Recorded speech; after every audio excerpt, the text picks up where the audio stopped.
చూడండి, చీరాలలో ఒక అవధూత ఉండేటువంటి వాడు. ఆయనందరూ చీరాల స్వామి అంటూ ఉంటారు. ఆ అవధూత పేరు నా పేరే, రమణానంద స్వామి ఆయన పేరు. చీరాల స్వామి వాస్తవంగా పేరు రమణానంద స్వామి. ఈ చీరాల స్వామి ఒకరోజు చీరాలలోన ఒక రోడ్డు పక్కన కూర్చొని ఉన్నాడు. ఈ చీరాల స్వామి యొక్క భక్తుడు ఒకడు ఉన్నాడు. అతని పేరు రామయ్య. సరే, ఈ రామయ్య కారులో వస్తూ ఉన్నాడు, డ్రైవరు నడుపుతూ ఉన్నాడు. చీరాల స్వామి రోడ్డు పక్కన కూర్చొని ఉన్నాడు. కారు పోతూ ఉన్నది. రామయ్య చూశాడు. అది కారంచేడు అనేటువంటి ప్లేస్. అది ఆ కారంచేడు నుంచి చీరాలకు వెళ్ళేటువంటి మార్గంలో వీళ్ళు వెళ్తూ ఉన్నారు. సరే, ఓనరు రామయ్య కాబట్టి కారు ఆపున్న డ్రైవర్ని కారు ఆపాడు.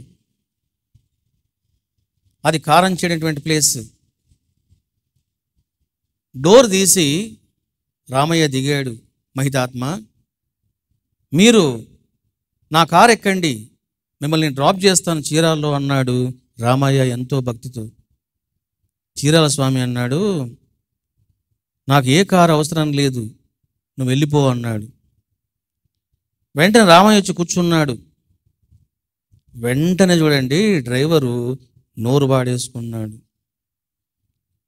ఏమన్నాడు? ఆ పనికిమాలిన వాడితో మీరు మాట్లాడడం ఏమిటండి? కారు ఎక్కమని చెప్పడం ఏమిటండి అని విమర్శలు చేశాడు ఈ యొక్క డ్రైవర్. అప్పుడు రామయ్య అన్నాడు, నువ్వు ఆ విధంగా మాట్లాడకూడదు, తప్పు చేస్తున్నావు, మహాత్ములు ఎప్పుడు కూడా నిందించకూడదు అన్నాడు. సరే, అతను మౌనంగా ఉన్నాడు. కారు వెళ్ళిపోయింది. కారంచేడు నుంచి కారు వెళ్ళింది, రామయ్య ఇంటి దగ్గర ఆగింది. ఎక్కడైతే రామయ్య ఇల్లు దగ్గర వరండా ఉందో అక్కడ కూర్చొని ఉన్నాడంట ఈ యొక్క చీరాల స్వామి.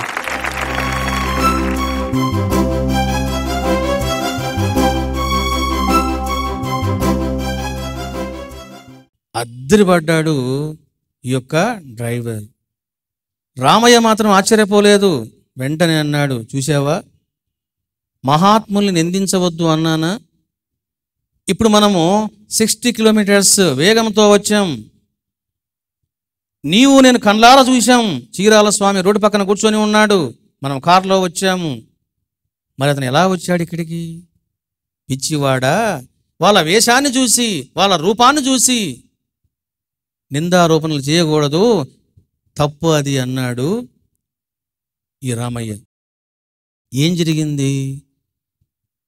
పనికి మాలినవాడు అన్నటువంటి మాట కోసము పర్యవసానంగా ఆ నెక్స్ట్ డేనే ఈ డ్రైవర్కు పక్షవాతం వచ్చింది.